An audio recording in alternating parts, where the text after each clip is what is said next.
महायुतीमध्ये लोकसभेच्या जागा वाटपावरून महाभारत सुरू झालंय का? कारण राष्ट्रवादीमध्ये 10 जागांसाठी आग्रह धरल्यामुळे शिवसेना 22 जागांवरती अडून बसलेली असताना भाजप जागा वाटपाचा तिढा कसा सोडवणार असा प्रश्न उपस्थित झालेला आहे। महायुतीमध्ये जागा वाटपावरून मोठा तिढा निर्माण होणार असल्याची चिन्ह आहेत। राष्ट्रवादी काँग्रेसने 10 जागांवरती दावा केलाय, तर शिवसेना 22 जागांवरती लढण्यावरती कायम आहे। त्यामुळे जागा वाटपाचा हा तिढा सुटणार का? जागा वाटपावरून सत्ताधारी एकमेकांना भिडणार का याची उत्सुकता निर्माण झाली आहे।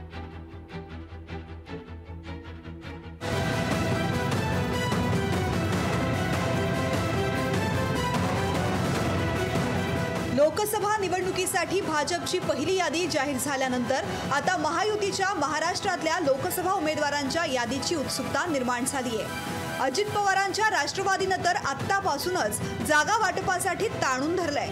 राष्ट्रवादी काँग्रेसने 10 जागांची मागणी केली आहे। भंडारा गोंदियासह जवळपास 10 जागांची राष्ट्रवादीने मागणी केली आहे। शिवाय अमरावतीवरही राष्ट्रवादीचा दावा आहे।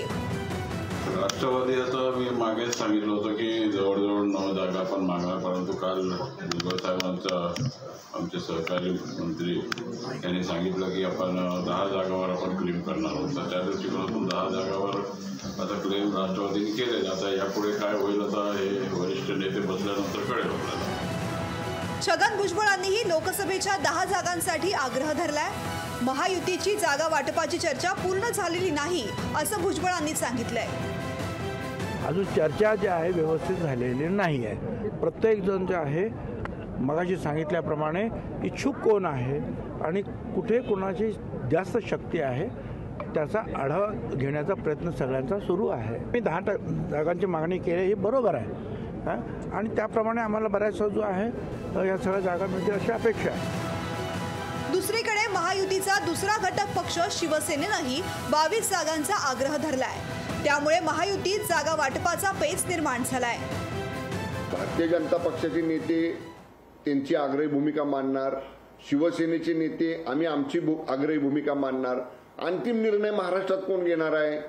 माननीय शिंदे साहेब, फडणवीस साहेब आणि दादा हे तिघ जण बसून ठरवतील ना। भाजप प्रदेशाध्यक्ष चंद्रशेखर बावनकुळेंनी मात्र थोडी सावध भूमिका घेतली आहे। अजित पवार, एकनाथ शिंदे आणि फडणवीस हे 3 नेते एकत्र बसून जागा वाटप करतील असं बावनकुळे म्हणाले। महायुतीचं जागा वाटप अगदी सुरळीत होईल असा दावा करण्यात येतोय, मात्र हा दावा तितकासा खरा वाटत नाहीये।